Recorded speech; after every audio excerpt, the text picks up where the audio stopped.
Today's Sunshine Note is titled, Does It Make You a Better Lover? One of them, an expert in the law, tested him with this question, Teacher, which is the greatest commandment in the law? Jesus replied, Love the Lord your God with all your heart and with all your soul and with all your mind. This is the first and greatest commandment, and the second is like it. Love your neighbor as yourself. Matthew chapter 22, verses 35 through 39. It still makes me angry when I think about that potluck day at church. We smelled good things during the church service. It was almost painful to watch Claire and Donald, an ailing elderly couple, creep across the foyer toward the kitchen carrying a big casserole dish. Donald had severe diabetes, and Claire had recently been diagnosed with cancer. They were very poor, so for them to be showing up with food was really a big deal. Claire finally made it to the kitchen counter and proudly slid across the big casserole, liberally covered with thick melted cheese. Now you gotta understand that cheese was something of a novelty in this church. The majority of them were vegan, so nobody ever brought anything with dairy products to potluck.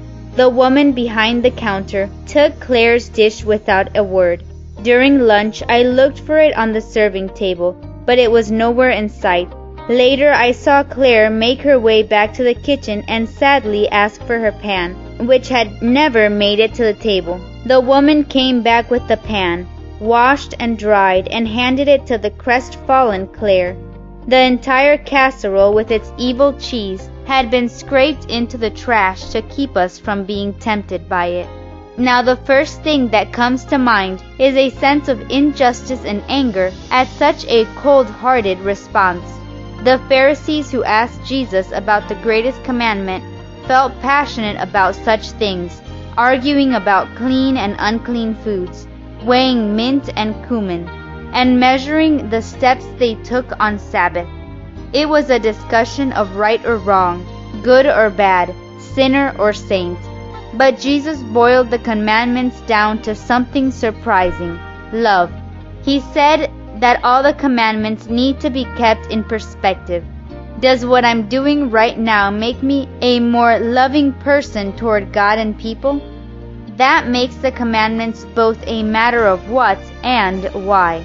Instead of seeing them as stiff rules, learn to think about the commandments as the best way to show love to God and the people around you. May God bless you today.